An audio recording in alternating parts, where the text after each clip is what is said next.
Assalamualaikum warahmatullahi wabarakatuh. Innal hamdalillahi jalla fi'ala nahmaduhu wa nasta'inuhu wa nastaghfiruhu wa nastahdih wa na'udzu billahi min shururi anfusina wa min sayyiati a'malina may yahdihillahu fala mudilla lahu wa may yudlil fala hadiya lahu asyhadu an la ilaha illallah wahdahu la syarika lahu wa asyhadu anna Muhammadan abduhu wa rasuluhu la nabiyya ba'da. Allahumma shalli wa sallim ala rasulikal karim habibinal mustafa wal mujtaba sayyidina Muhammadin wa ala alihi wa sahbihi wa man ittaba'a sunnatahu ila yaumiddin. Amma ba'du, ya ayyuhallazina amanu taqullaha haqqa tuqatih wa la tamutunna illa wa antum muslimun. Wasma'u ila qawli rabbina fi muhkami tanzilihi. A'udzu billahi minasyaitonir rajim. Ya ayyuhallazina amanu udkhulu fis silmi kaffah wa la tattabi'u khutuwatis syaitan innahu lakum aduwwum mubin. Yang saya hormati Ketua dan segenap pengurus Masjid Nurul Yakin, alim ulama, cerdik pandai, tokoh masyarakat, wafat dan ibu-ibu hadirin hadirat, jamaah subuh yang dimuliakan Allah Subhanahu wa taala. Tentu kembali kita memperbaharui syukur kita kepada Allah Subhanahu wa taala, Rabb yang tidak pernah berhenti melimpah ruahkan, mengucurkan karunia-Nya kepada kita semua hingga tidak mungkin satu detik pun kehidupan kita terlepas dari rahmat dan karunia Allah Subhanahu wa taala. Alhamdulillahirabbil alamin, pagi ini kita dimudahkan oleh Allah untuk bangun, membuka mata, lalu memulai hidup kita dengan ruku dan sujud, melangkahkan kaki, mengayunkan tangan menuju salah satu rumah Allah ini. Bapak Ibu, ini bagi sebagian orang bukan hal yang mudah, ya, bukan hal yang mudah. Maka sebagaimana dikatakan oleh Nabi, iza ra'aitum may ya'tadul masajida fashhadu lahu bil iman. Kalau kamu melihat orang bolak-balik menuju masjid, setiap dengar azan pergi ke masjid, apalagi sholat subuh ini, fashhadu lahu bil iman, maka kata Nabi, saksikanlah orang itu adalah orang yang beriman. Karena energi, kekuatan sesungguhnya yang dibutuhkan oleh seseorang untuk datang ke rumah Allah ketika mendengar azan itu adalah energi atau kekuatan iman. Bapak berbahagia, banyak orang yang enteng memikul 2 sak semen, tapi berat bagi dia memikul 2 rakaat subuh ini. Banyak orang yang menjinjing 40 kg beras itu aman bagi dia, tapi nggak sanggup melaksanakan 4 rakaat isya, 4 rakaat zuhur, 4 rakaat asar. Kenapa? Karena mereka punya energi fisik, tapi mungkin kurang atau belum memiliki energi iman, ya. Nah, karenanya setiap kita selesai melakukan ketaatan, kita bersyukur kepada Allah yang masih memberikan kita energi iman. Bapak yang berbahagia, pagi ini kita akan membahas tentang tema lamul jinni wasyayatin, ya, dunia jin syaitan. Bapak Ibu yang dimuliakan Allah Subhanahu wa taala, hidup kita dunia ini salah satu hakikatnya adalah ujian. Allazi khalaqal mauta wal hayata liyabluwakum ayyukum ahsanu amala. Yang menciptakan kematian dan kehidupan untuk ujian bagi kalian, kata Allah, agar Allah tahu siapa yang paling baik amalnya. Karena akan ada, ya, 2, ya, masir, 2 akhir kehidupan ini, mungkin di surganya Allah atau mungkin di nerakanya Allah Subhanahu wa taala. Bapak berbahagia, ujian itu kaedahnya yukrim au yuhin. Ujian itu mungkin bisa memuliakan atau menghinakan. Al-imtihan yukrim an-najih wa yuhin al-fashil. Ujian itu memuliakan yang sukses, yang lulus, menghinakan yang gagal. Dan Allah Rasulnya menginginkan kita setiap melewati ujian itu kita sukses agar semakin mulia. Karena itu Allah dan Rasulnya menjelaskan seluruh materi ujian kita di dunia ini. Dari A sampai Z selengkap-lengkapnya. Kalau ada guru atau dosen menguji hal yang belum pernah diajarkannya, itu dosen baik atau guru itu, Pak? Belum pernah diajarkannya, itu yang diujikannya. Itu dosen yang tidak baik. Minimal dikasih kisi-kisinya, ya enggak? Minimal seperti itu. Allah dan Rasulnya bukan ngasih kisi-kisinya. Disebutkan dari A sampai Z. Dijelaskan dari A sampai Z. Supaya apa? Supaya kita selaku hambanya, kita selaku umat Muhammad, itu kemudian melewati ujian itu dengan sukses, sehingga kemudian kita semakin mulia. Karena ujian itu memuliakan orang yang sukses, menghinakan orang yang gagal. Bapak berbahagia, salah satu mata ujian yang sangat penting itu adalah Allah menciptakan makhluk yang bernama jin. Ya, nah itu ujian pada hakikatnya. Bahkan ya di awal-awal ya nenek moyang kita Adam dan Hawa, fa'azallahuma syaitan fa'akhrajahuma qulna habitu ba'dukum li ba'din adu walakum fil ardi mustaqarru wa mata'un ila hin. Dari awal-awal ketika iblis menggelincirkan nenek moyang kita Adam dan Hawa dari surga, itu dikatakan turun dari surga, ba'dukum li ba'din adu. Itu sudah disebutkan dari awal, sebagian kalian bagi sebagian yang lain adalah sebagai musuh. Maka berkali-kali Allah mengulang-ulang dalam Al-Quran bahwa memang syaitan itu musuh. Ya ayyuhallazina amanu dukhulu fis silmi kafa, wahai orang beriman, berislamlah secara komprehensif, secara sempurna. Wala tattabi'u khutuwatis syaitan, jangan ikut langkah-langkah syaitan. Berarti langkah-langkah syaitan itu diantaranya adalah membuat seseorang agar ya berislamnya secara tidak komprehensif. Kalau bisa tentu dikeluarkan dari Islam, tapi kalau tidak, satu persatu mereka mempreteli ajaran Islam. Inna syaitan lakum aduwwum mubin. Syaitan itu adalah musuh yang nyata. Dalam ayat yang lain, ya ayyuhallazina amanu kulu mimma fil ardi halalan thayyiba wala tattabi'u khutuwatis syaitan innahu lakum aduwwum mubin. Hai orang-orang yang beriman, makan apa yang ada di permukaan bumi ini, tapi syaratnya yang halal dan yang thayyib, yang halal daging yang baik. Jangan ikut langkah-langkah syaitan. Maka berarti di antara langkah-langkah syaitan itu apa? Mengajak kita supaya makan dan minum yang haram. Inna syaitan lakum aduwwum mubin. Syaitan itu musuh yang nyata bagi kalian. Allah juga berfirman, ya ayuhan nas, inna wa'dallahi haqqa, fala taghurrannakumul hayatud dunya, wala yaghurrannakum billahil gharur. Inna syaitan lakum aduwwun fattakhizuhu aduwwa, innama yad'u hizbahu liyakunu min ashabis sa'ir. Hai manusia, ingat janji Allah itu benar. Pasti apa yang janjikan Allah itu terjadi.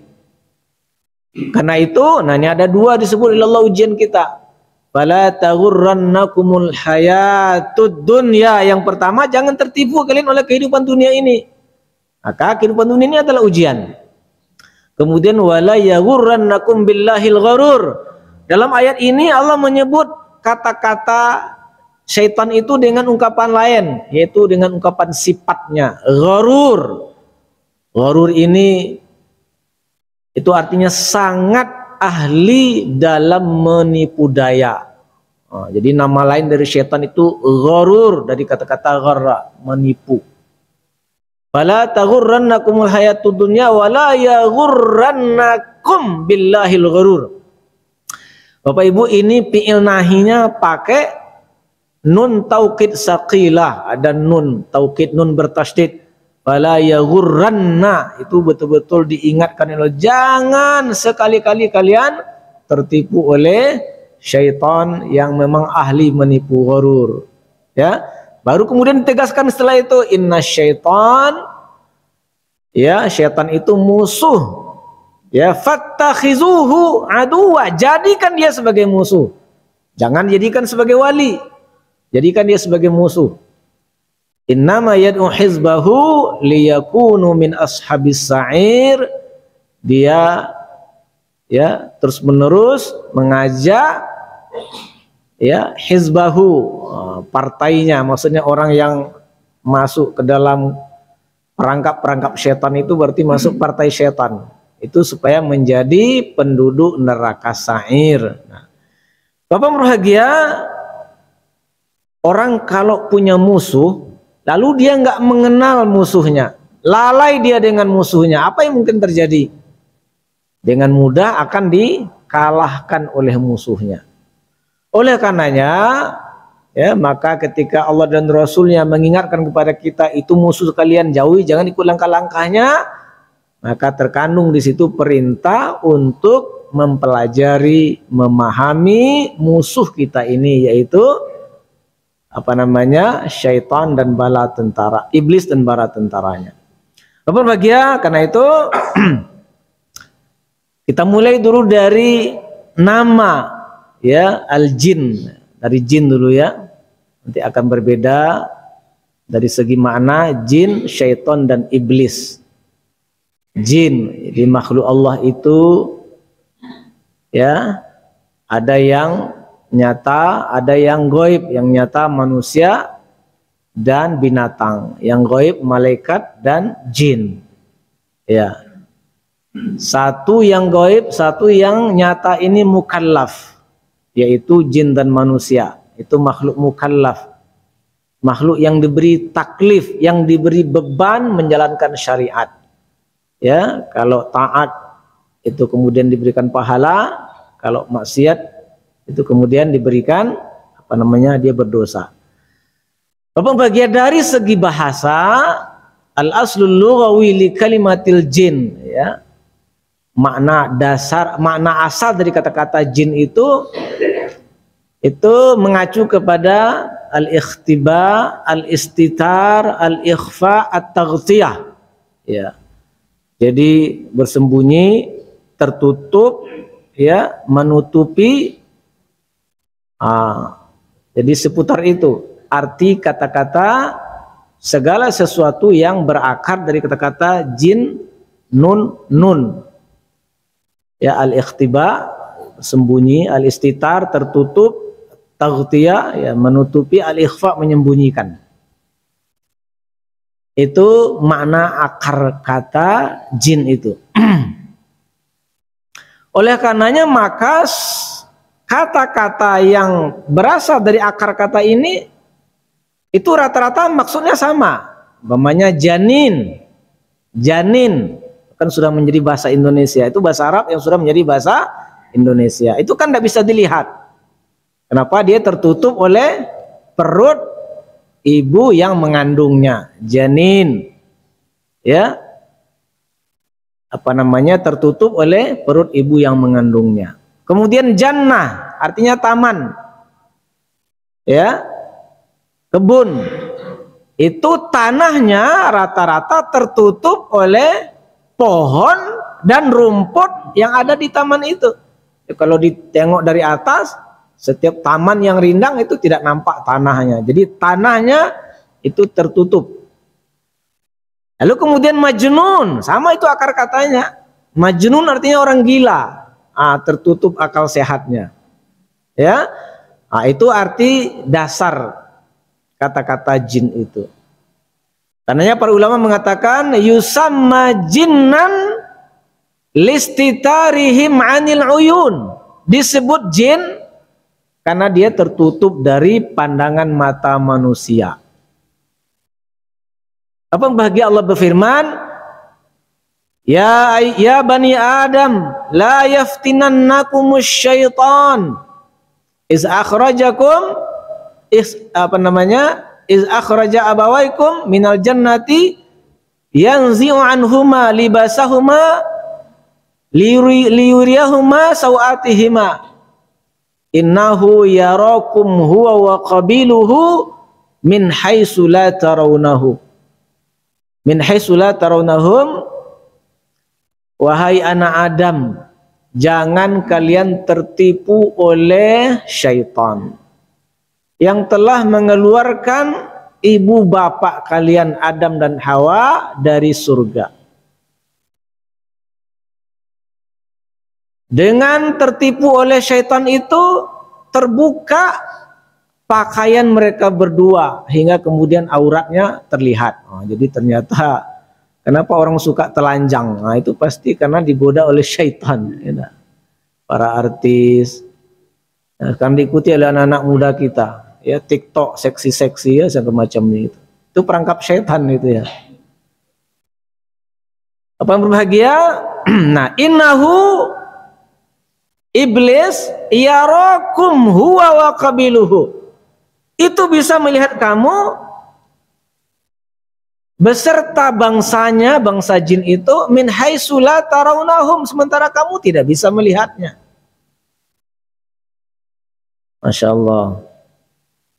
Jadi Allah yang mengatakan iblis, bala tentaranya syaitan dan bangsanya semuanya itu jin itu pada prinsipnya, pada dasarnya tidak bisa dilihat. Ada riwayat dari Imam Syafi'i, beliau mengatakan man za'ama annahu yara al-jin radadna syahadatahu. Barang siapa yang mengklaim bahwa dia bisa melihat jin, maka kami menolak kesaksiannya. Orang kalau ditolak kesaksiannya berarti orang itu fasik. Nah, ini penting Bapak Ibu berbahagia, karena umat sering tertipu oleh wali-wali jin ini. Saya pernah beberapa tahun yang lalu itu ke Pulau Padang sebelum Ramadan. Ketika berceramah ada salah seorang jemaah bertanya, Ustadz, bisa nggak kita melihat jin? Saya sampaikan dengan dalil-dalilnya. Besoknya ketika pulang, bapak ini menyempatkan diri bertemu dengan saya di pelabuhan. Ustadz, katanya, sebenarnya saya paham, tapi saya bertanya kepada Ustadz supaya Ustadz menjelaskan kepada masyarakat di sini. Nah, jadi boleh orang yang sudah paham bertanya kembali supaya Ustadz menjelaskan agar yang lain paham. Tapi kalau untuk menguji Ustadz nggak boleh, berdosa ya. Tapi kalau untuk supaya Ustadz menjelaskan kembali kepada jemaah itu boleh. Begini Ustaz katanya, beberapa minggu yang lalu kami mengundang seorang penceramah dari pulau sebelah, pulau jauh maksudnya dari Jawa. Jadi kurang 1 minggu dia di kampung itu, di kecamatan itu berkeliling-keliling. Ustaz itu setiap habis berceramah, dia itu kemudian di jalan-jalan itu mengatakan, nah di sini banyak nih. Nah kemudian dia masuk ke rumah-rumah itu untuk nangkap jin, masukkan ke botol. Masya Allah. Ya, nangkap jin masukkan ke botol.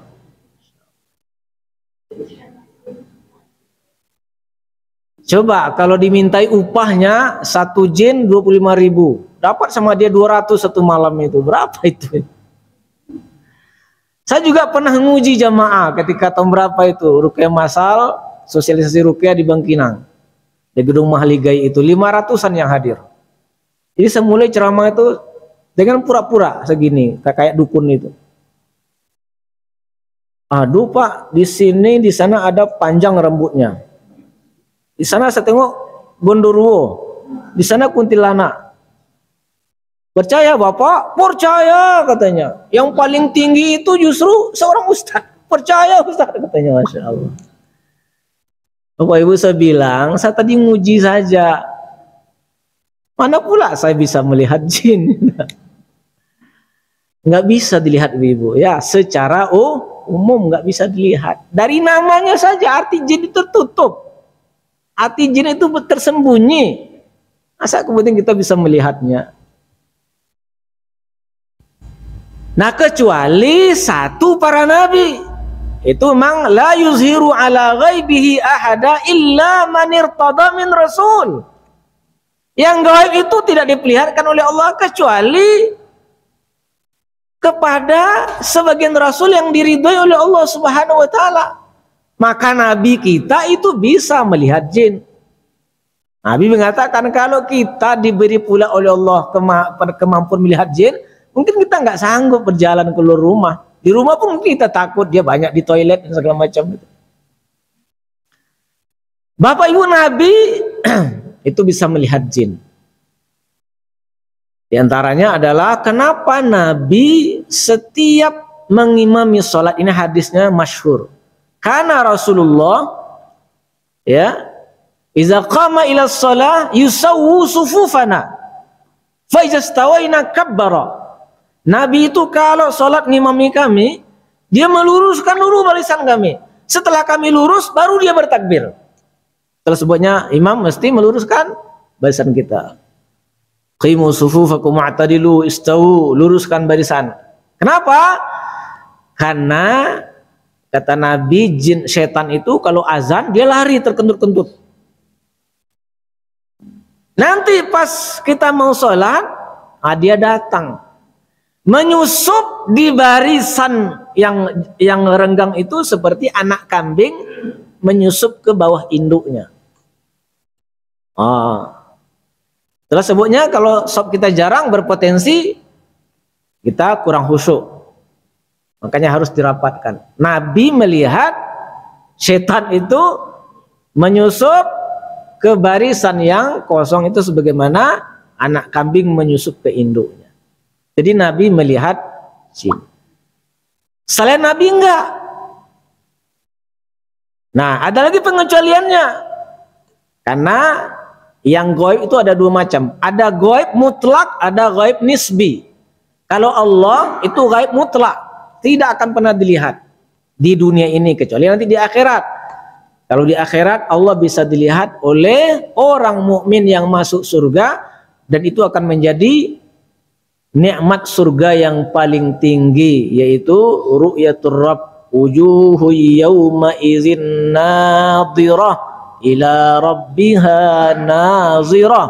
Wajah pada hari itu berseri-seri karena melihat Tuhan. Satarawna rabbakum lailatal badri, kalian akan melihat Tuhan itu seperti di malam purnama. Melihat bulan malam purnama tidak ada penghalangnya. Kalau di dunia la yudrikul absar, la tudrikul absar wa huwa yudrikul absar. Allah itu tidak bisa dilihat. Nah, berbahagia. Sedangkan jin ini gaibnya gaib nisbi, tidak mutlak. Karena itu tadi Nabi bisa melihatnya. Kemudian bisa juga syaitan itu yang memperlihatkan diri. Nah, ini beda. Orang yang ngaku bisa melihat itu kan kapanpun dia mau.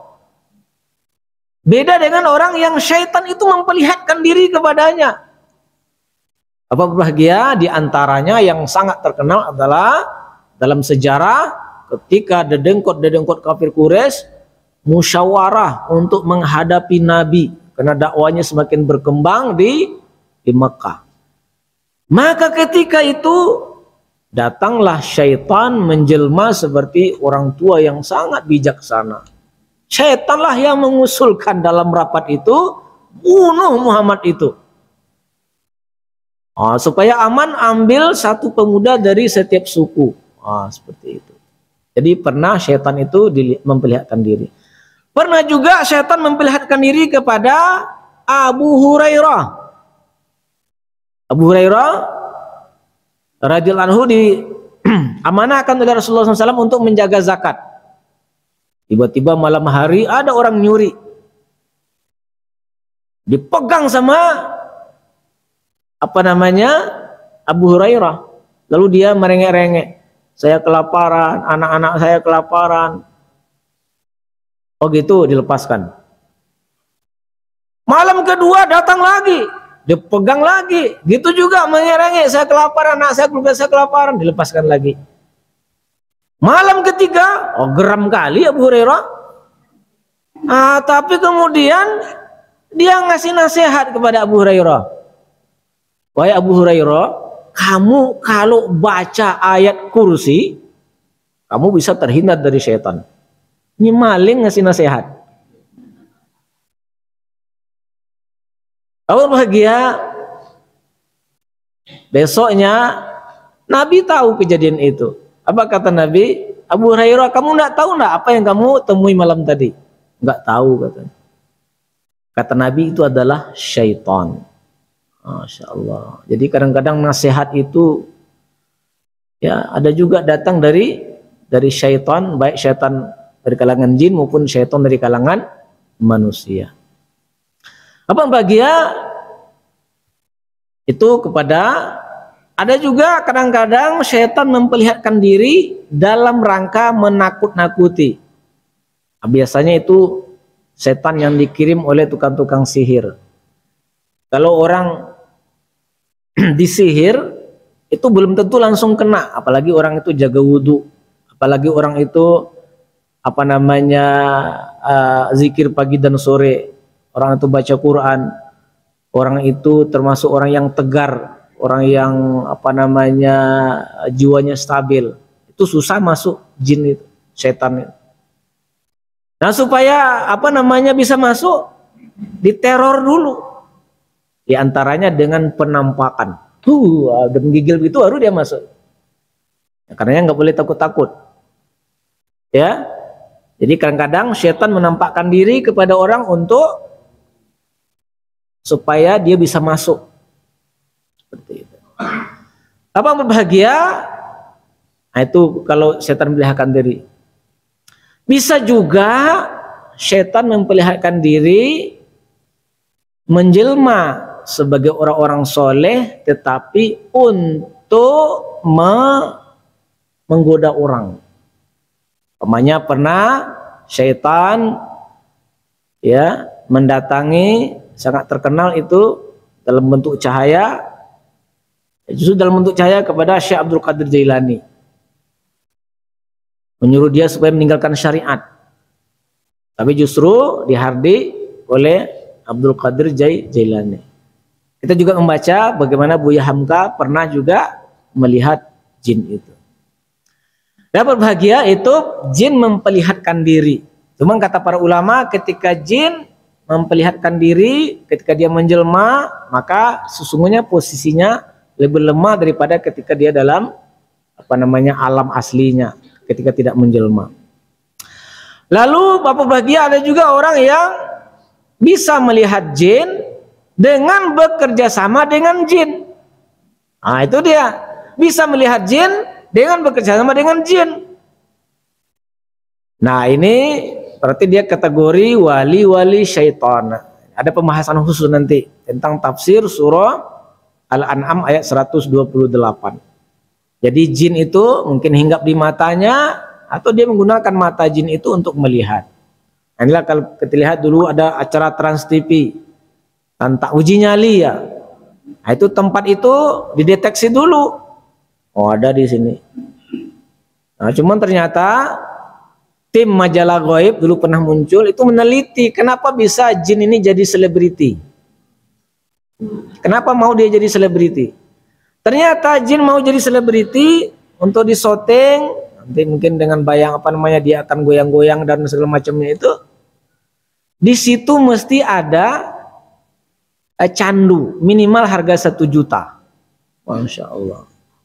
Dia momennya tempat ini akan jadi tempat uji nyali, supaya dipastikan ada jin di situ harus ditaruh di situ candu.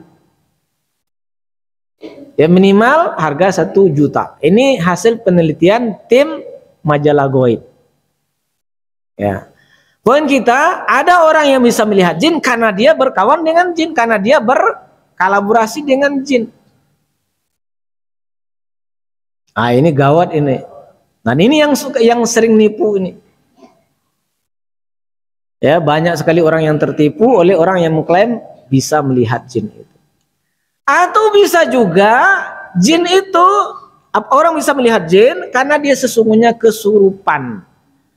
Nah, tetapi dia tidak menyadarinya. Ini diantaranya adalah kepada orang-orang yang dahulu mungkin kakeknya, mungkin pamannya itu nuntut ilmu dengan cara bertapa ya. Bertapa di Gunung Kawi di Malang, di Gunung Merapi, di pantai selatan. Kawan saya, Pak, ada yang bertapa di pantai selatan itu. Oh, segini airnya. Untuk apa? Nyari ilmu pelet. Dapat sama dia datang makhluk itu. Kamu mau apa? Mau ini. Tapi ada syarat-syaratnya. Dikasih guci kecil. Kalau kamu mau melihat orang, tulis saja nama orang itu dalam guci ini. Manjat dinding dia katanya. Dicobanya betul. Kawan saya, kawan asli. Almarhum barusan dia. Masya Allah. Jadi ada orang yang nenek moyangnya, kakeknya itu nuntut ilmu, mungkin mau kebal, mungkin mau tembus pandang, mungkin mau macam-macam. Nah, itu akan datang makhluk itu di tempat petapaannya, memperlihatkan diri, tetapi mesti ada syarat-syaratnya. Di antara syaratnya itu apa? Dia akan ngikut kepada 7 turunan. Biasanya 7 turunan. Kok panjang kali Bapak Ibu? Karena jin ini rata-rata umurnya panjang, ada yang sampai ribuan tahun. Ada jin itu umurnya ribuan tahun. Jadi makanya dia bisa meninggal. Dan saya pernah di depan mata kepala saya ada bapak yang mewariskan itu kepada anaknya. Jadi bapak ini sakit sakit gula, diamputasi. Jadi mereka heran keluarga itu, kenapa nggak bisa akur? Padahal karena orang tua sebetulnya harus akan dihormati. Ini anak-anaknya nggak mau akur. Saya datang ke situ minta ruqyah. Ketika saya bacakan Quran, beraksilah anaknya, anak bujangnya yang paling bermasalah dengan ayahnya itu. Ya, langsung kemudian dia bersalam kepada ayahnya itu. Ayahnya kemudian bergetar-getar. Kemudian dua-duanya, nah ternyata telusuri ini ada keturunan dukun, jadi menurunkan kepada anaknya ini. 7 turunan biasanya, dan anak yang seperti itu biasanya susah untuk mengeluarkannya, lama prosesnya. Apalagi kalau keluarganya nggak paham, justru dia memanfaatkan kemampuan anaknya itu melihat-lihat itu. Coba nak tengok di sini, datang pula tantenya, tengok di sini berapa ini. Ya, dianggap itu sebuah kelebihan. Dikasih nama pula dengan nama yang sangat modern dan bagus, anak indigo. Ya, jadi masya Allah, kalau kita nggak masuk dari ilmu syariah ini, banyak memang kita yang tertipu. Dulu ketika di Malang ada anak TK itu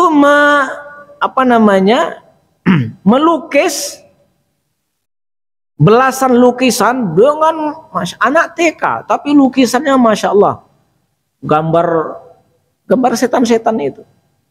Jadi dia melukis seperti melihat, dan anak ini memang sering melihat apa yang tidak pernah dilihat oleh keluarganya. Jadi itu kemungkinan lain. Jadi orang yang kesurupan sebenarnya jin itu ada di tubuhnya, dan biasanya itu karena warisan. Nah, karena nggak usah lah kita nuntut ilmu ya. Betapa, tapi kalau orang dulu kan banyak. Orang dulu banyak. Betapa di gunung, betapa di gua, betapa di pinggir sungai dan seterusnya. Untuk nyari ilmu segala macam. Nah, berbahagia, jadi itu pelajaran yang kita dapatkan dari makna kata jin itu. Al-istitar wal ikhtiba wal ikhfa wat taghtiyah, tertutup, tersembunyi, ya, dan seterusnya. Abang berbahagia, lu kemudian dari apa jin diciptakan? Wa khalaqal janna min marijim min nar.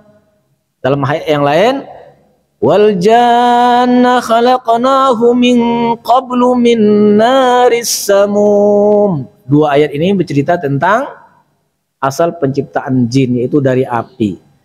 Cuman bukan dari apinya itu, tetapi dari al-lahab allazi ya'lun nar. Jadi gejolak api yang berada di atas api itu,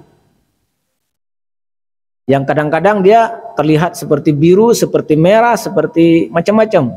Al-lahabnya, bukan apinya itu. Oleh karenanya kita dengan asal penciptaan jin ini kemudian bisa memahami fenomena kesurupan. Fenomena kesurupan, karena al-lahab itu ya kira-kira seperti gas, angin. Cuman dia punya kehendak, dia punya nafsu, dia punya kekuatan. Itu bedanya dengan angin. Apa yang berbahagia kalau tubuh kita ini mudah masuk angin, kira-kira semudah itu pula jin itu masuk ke tubuh kita. Karenanya kadang-kadang gejala kesurupan itu mirip dengan gejala masuk angin. Mata kabur di sini, berat-berat seperti itu. Tentu ada gejala-gejala lainnya.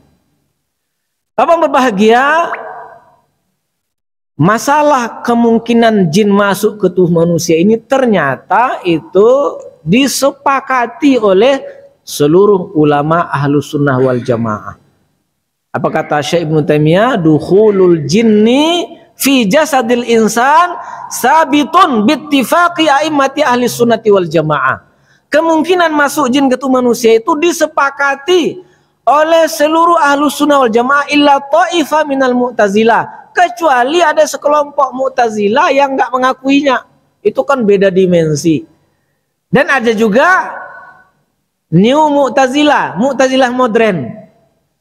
Ada juga orang yang nggak mengakui adanya kesurupan itu. Nah, apa dalil Qur'annya?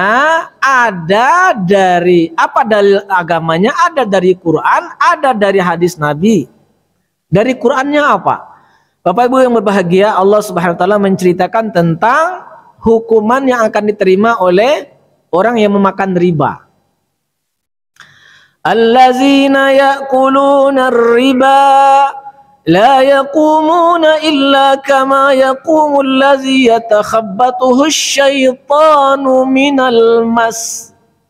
Orang yang makan riba nanti di akhirat dibuat oleh Allah perutnya buncit hingga kemudian nggak bisa berdiri, kecuali berdirinya itu sempoyongan seperti orang kesurupan.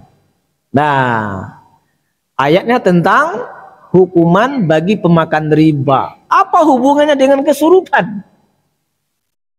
Di ujung ayat, illa kama yakumul ladzi yatakhabbathu asyaitanu minal masi. Apa kata Imam Al-Qurtubi dalam tafsirnya Al-Jami' li Ahkamil Quran? Apa kata beliau? Fi hadhil ayah dalilun ala fasadi man angkara sar'a min jihatil jinni. Di dalam ayat ini terdapat petunjuk batilnya, rusaknya pemahaman atau sangkaan orang yang mengingkari kesurupan jin. Dikata Imam Al-Qurtubi, orang kalau mengingkari kesurupan jin berarti pendapatnya itu batil berdasarkan ayat ini. Nabi juga mengatakan asyaiton yajri min ibni Adam majrad dam.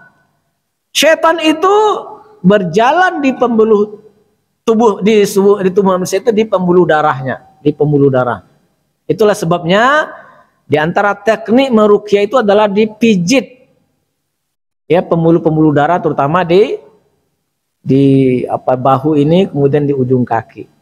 Itu pula sebabnya bekam itu juga bisa membantu mengeluarkan jin. Teman-teman sambal bekam itu banyak punya pengalaman. Bahkan ada orang yang sehat-sehat saja begitu dibekam kesurupan karena tertarik.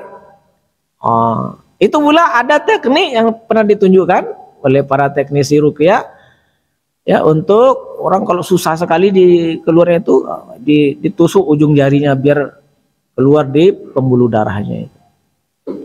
Berbahagia ya. Jadi dari asal penciptaan jin ini kita bisa mengambil pelajaran sebenarnya dikembangkan oleh para ulama bahwa jin itu bisa masuk ke tubuh manusia. Nah, ini nanti pembahasannya tentang macam-macam kesurupan. Di kesurupan itu ada 2 macam secara umum disampaikan dulu. Ada namanya as-sira asyamil atau al-kulli, yaitu kesurupan total. Jin masuk ke tubuh manusia, dikuasainya fisik orang itu, dikuasainya perasaan, dikuasainya pemikirannya. Makanya ada orang-orang kesurupan, badannya kecil, dipegang 8 orang, terpelanting ke 8 itu. Karena bukan tenaga dia, tenaga jin itu. Ya, Bapak Ibu, kesurupan total ini jarang orang mengalaminya. Yang banyak kesurupan jenis kedua, yaitu yang juz'i, yang bersifat sektoral. Jin masuk ke tubuh manusia, orang itu nggak dikuasainya 100%, hingga dia masih bisa ngajar, masih bisa motong karet, nodos sawit, segala macam. Tapi jin itu hinggap di organ tertentu. Mungkin di ginjal, mungkin di kepala.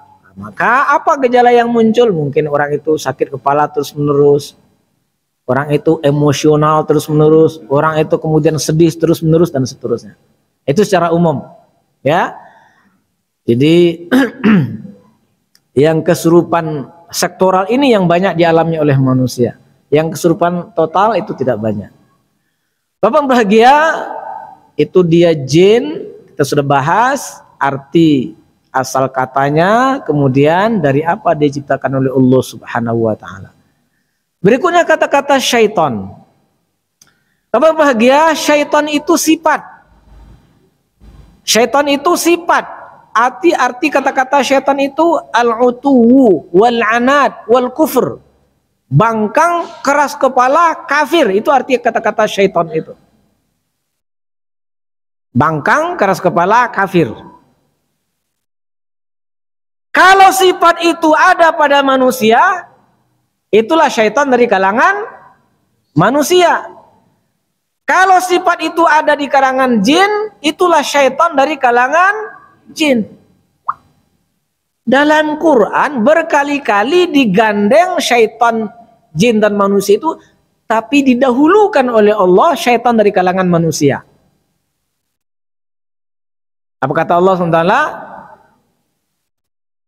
Wa kadzalika ja'alna likulli nabiyyin syayatinal insi wal jinni yuhi ba'duhum ba'da zukhrufal qawli gharura. Demikianlah kami jadikan setiap nabi itu ada musuhnya. Siapa musuh nabi itu? Syayatinal insi, didahulukan Pak, syaitan-syaitan dari kalangan manusia, baru dari kalangan jin. Ngapain mereka? Yuhi ba'duhum ba'da zukhrufal qawli gharura. Sebahagian membisikkan kata-kata yang menggoda, menipu daya kepada yang lainnya. Tersebutnya tadi ada ketika dedengkot kafir Quraisy rapat menghalang dakwah Rasulullah, datang syaitan. Jadi bertemulah syaitan dari kalangan jin dengan syaitan dari kalangan manusia. Ini kolaborasi yang luar biasa. Dapat bahagia. Bahkan di surah Al-Baqarah kita membaca sifat orang munafik. Wa idza laqul ladzina amanu qalu amanna. Kalau mereka beriman, apa katanya? Ketemu Abu Bakar, ketemu Utsman, kami beriman. Tapi wa idza khalau ila syayatinihim qalu apa? innama nahnu mustahzi'un. Tapi kalau ketemu dengan syayatin, itu siapa maksudnya itu? Apakah jin? Enggak, itu orang maksudnya. Abu Lahab, Abu Jahal, Abu Sofyan sebelum dia Islam. Ah, itu di zaman modern, itu ibu sebut-sebut belakang itu. Abu Janda katanya. Masya Allah. Ya, CS Bu ya. Ada CS-nya itu banyak.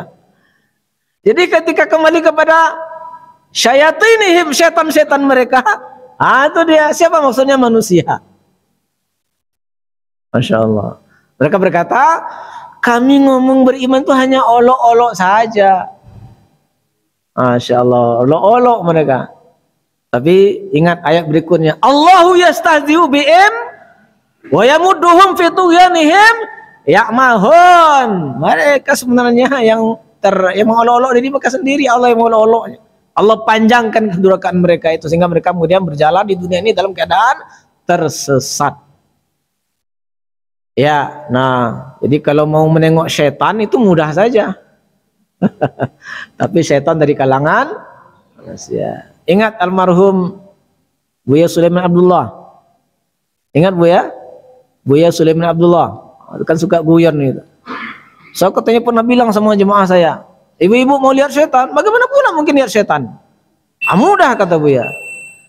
Nanti pas maghrib ada orang gitar-gitar di simpang jalan, itulah dia katanya.